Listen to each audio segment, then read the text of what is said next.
일순환이 강의하기 가장 쉽고 또 한편 가장 어려운데 그냥 이제 환경이라고 쓰겠습니다. 예비순환 때는 이걸 설명을 많이 했는데 그죠? 그래서 투입, 전환,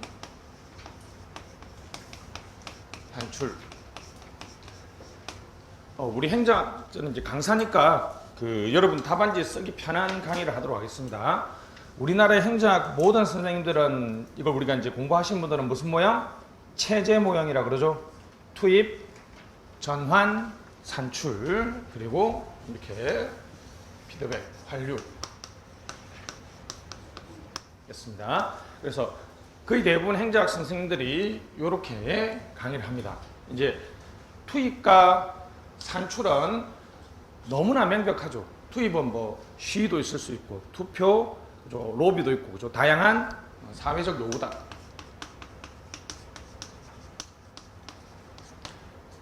여러분들이 가장 많이 들어봤던 거죠. 행정의 산출물, 정부의 산출물은 사회 영역에 제공하면 사회 서비스죠. 여러 사람들이 이용하면 무슨 서비스? 공공 서비스. 행정이 제공하면 무슨 서비스? 행정 서비스죠. 다 같은 말이죠. 그러면 사회적 요구의 같은 말은 사회 문제, 공공 문제, 행정 문제겠죠. 다시 결과로 행정을 정의해 보시죠. 결과는 그냥 공공재, 공공 서비스라고 하겠습니다. 여러분들이 가장 익숙한 표현이죠. 공공 서비스를 제공하는 활동이죠. 근데 여기 결과로 정의하면 시민단체들도 공익적 활동을 하잖아요. 그죠? 그러면 정부라는 단어가 들어가 줘야 되겠죠. 자, 그래서 정부가 공공재, 공공 서비스를 공급하는 활동. 괜찮습니까? 근데 과정적인 정의가 약하죠. 그러면 이 서비스가 누가 원하는 거야 된다는 거예요? 사회적 요구. 정부의 활동, 공공 서비스. 자, 3개 해볼까요? 사회적 요구에 대응해서 공공 서비스를 제공하는 뭐의 활동? 정부의 활동을 행정이라고 얘기합니다.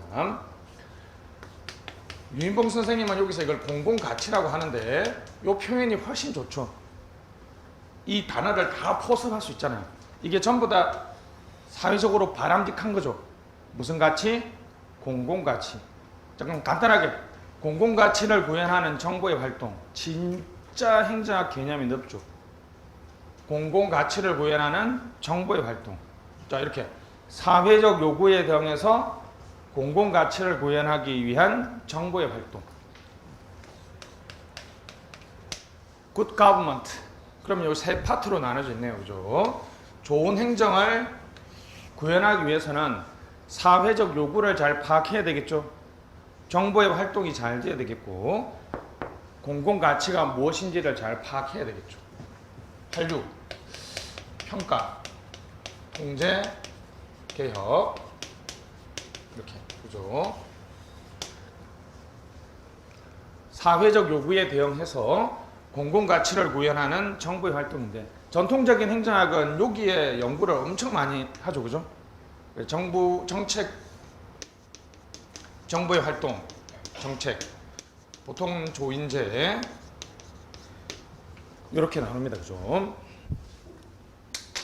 공부하신 분들은 이걸 이제 옛날에 전환 과정, 컨버전이라고 얘기해서 전환 과정인데 선생님들 책에는 투입과 산출은 거의 100% 똑같아요.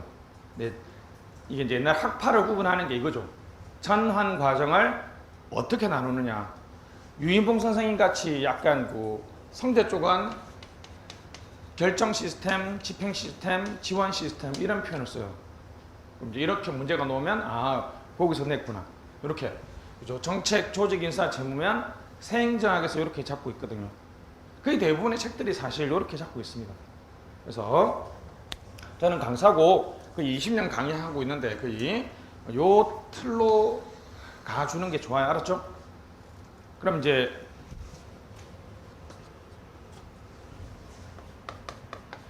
1편, 2편, 3편, 4편, 5편, 6편 이렇게 간단하게 여기 이제 행정학 전체를 잡으면 여기 이제 여기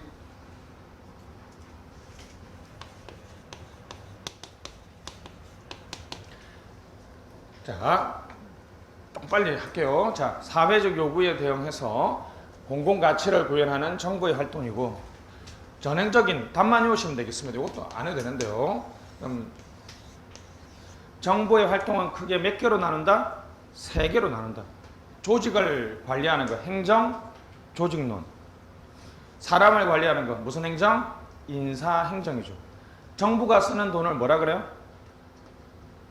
재정은 다 쓰는 용어지. 예산이라고 그러죠. 예산. 예산을 관리하는 건 무슨 행정? 재무행정이죠. 조직, 인사, 재무, 예산에 관한 얘기인데요. 자, 1995년, 여러분들 이제 95년 누가 요즘 강의하면서 이제 여러분하고 너무 시간이 멀어져 가지고 당황스럽긴 합니다. 여러분들은 서울시장을 당연히 투표로 뽑는다고 생각하죠. 태어나서 세상 알고부터는 무조건 시장을 손으로 뽑았죠. 그게 20년밖에 안 됐어요. 1995년 6월 달에 우리나라에서 자치단체장 선거를 했습니다. 사실 91년도에 지방의원 선거를 하면서 우리나라 지방자치가 시작됐는데, 알다시피 우리나라 지방자치는 지방의원이 힘이 셉니까? 자치단체장이 힘이 셉니까? 자치단체장이, 우리도 대통령이 힘이 압도적으로 센 것처럼 흔히 이제 당시장형이라고 그러는데, 결론적으로 95년 이후부터 진짜 뭐 행정으로 얘기하면 한 90년대부터 지방행정 전공한 사람들은 95년 이후에는 그냥 막 자기 가고 싶은 데 막 골라갔죠. 저는 요때 이제를 반살고 요때를 반살하는데, 그때 90년대 80년대는 지방행정을 강의하는 아예 선생님이 없었어요. 안 하니까. 95년부터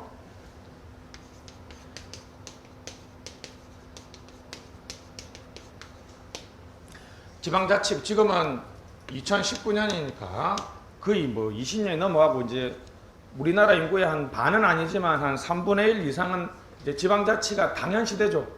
아마 여러분들은 그냥 당연히 시장은 우리가 뽑는 거 아니야 이렇게 생각하지만, 제 연배 사람들은 아직도 좀 익숙하진 않죠. 제 위에 분들은 아직도 뭐 대통령이 임명하는 쪽이 더 익숙할 수도 있죠, 사실. 그래서 우리 행정학에서 지방행정의 위치가 엄청 애매해요. 거의 대부분의 책들은 나중에 그냥 끼워 넣은 거죠. 거의 웬만한 행정학 기본서에 지방행정 있는 분들은 거의 대부분 책 편지에 맨 뒤에 있어요. 그분도 전공 아닌데 이제 시작하니까 어쩔 수 없이 넣었는데, 유인봉 선생님은 엄청 용감하죠. 그냥 들어보세요. 첫날이니까. 유인봉 선생님, 이런 게 이제 행정학 체계에 대한 해석이에요. 유인봉 선생님의 지방자치는 집행 시스템이 있어요. 그러니까 그분의 기본 컨셉은 지방자치를 뭘로 보는 거예요? 상하 종속 관계로 본다는 거죠. 지방자치하는 분들은 이 책을 극혐으로 싫어하죠. 지방자치는 완전히 자기들이 이제 뭐 여러분도 행정법에서 배웠던 것처럼 말도 안 되지만 법적으로는 대등한 관계잖아요. 근데 지금 이렇게 집행 시스템에 들어가 있고, 나머지 책들은 그냥 밑도 끝도 없이 그냥 맨 뒤에 갑자기 지방행정 이렇게 넣어놔요. 우리나라 역사 때문에 그렇습니다.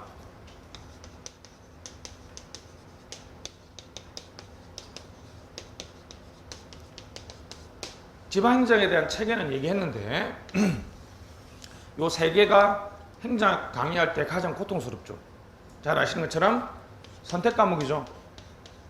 2차 재경은 빼고요. 재경직이 더 골치 아플 수도 있어요. 그죠? 일행은 선택 과목이니까 요 세 개 중에 하나는 하니까. 근데 한 3번 정도 2010년 이전에는 철저하게 행정학 시험에서 요 선택 과목의 문제가 안 나왔어요. 만약에 뭐 여기서 있는 얘기가 나왔다. 뭐 재분배 정책을 써봐라. 보통은 강의 안 하고 넘어가니까, 그죠? 정책하게 하니까. 그래서 이게 공정성 시비가 있어서 그랬는데, 요즘에는 이게 점점 침범하는 경우가 더 많아졌고요. 일반화할 수 없지만 2018년 입법고시에서는 지방자치의 현황을 물어봤거든요. 행정학에서. 그래서 어차피 입법고시는 선생님 혼자 들어가서 출제하니까 그냥 이렇게 놓을 수도 있는데 좀 불안불안하긴 합니다. 그죠? 그래서 이번 강의에서는 한번 이 강의를 시도하긴 하겠는데 그렇게 그냥 많이 하진 않습니다. 그죠? 요 세 과목이 그래서 요게 특이하죠. 이게 그죠? 정책 또는 사회 문제가 정부 안으로 들어오면 정부가 그 문제를 어떻게 해결하겠다는 기본 방침을 뭐라 그러죠? 정책이라 그러죠.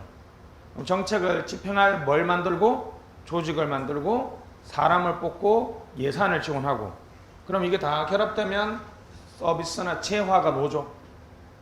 그죠? 재화는 사실 거의 없지 않습니까? 정부가 공급하는 재화가 뭐가 있습니까? 거의 없는데 사실 제가 보기에는 다 서비스죠. 무형이죠.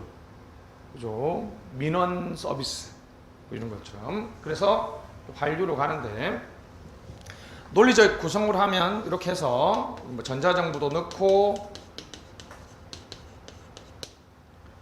정책학도 넣고 뭐 지방행정도 넣고 해야 되는데 이쪽은 조금 나중에 시간 바쁘면 강의를 못 할 수도 있습니다. 그죠? 하여튼 제가 뭐 따로 유튜브를 찍든지 아니면 영상을 찍어서 올릴 테니까 이번에는 필요한 최소한만 하도록 할게요. 그래서 됐습니다. 자, 이 말의 핵심은 이제 학문의 세계와 수험의 세계가 다르다는 얘기를 하는 거예요, 사실. 자, 학문의 세계는 1편 행정학 기초이론 서론이겠죠. 그다음 뭐 정책, 보통 책은 정책, 조직, 인사, 재무, 그다음 뭐 지방행정, 뭐 전자정부 이렇게 다 넣는데 여전히 그렇지만 2차 과목에서 행정학만 따옴표를 찍어서 보면 요 세 개의 파트는 잘 안 나오거든요. 그래서 요 나머지 파트의 중심으로 보도록 하겠습니다. 자, 오랜만에 행정학 하죠. 차례 3페이지. 오늘은 처음 하시는 분들이나 오랜만에 하신 분들은 요 딱 세 단어. 사회적 요구, 정부 활동, 공공가치. 그죠? 자, 1편 행정학의 기초이론이 나와 있습니다. 그렇죠? 여기서 가장 중요한 거는 2절이죠. 행정환경 맞죠? 행정환경. 그림에 보면 뭐라고요? 자, 모든 책은 체제 모형입니다. 체제 모형. 행정환경, 행정환경. 됐죠? 이게 조직에 가면 무슨 환경? 조직 환경. 인사에 가면 인사 환경. 예산에 가면 예산 환경 또는 재정 환경이라고 되어 있습니다. 일일이 이제 우리가 공부하기 귀찮으니까 나중에 이제 두 문자를 따서 다 외운다는 거 잊지 마시고요. 나중에 진도 나갈 때 A, B 표시해 드릴 테니까 그때 다시 공부하시면 되겠고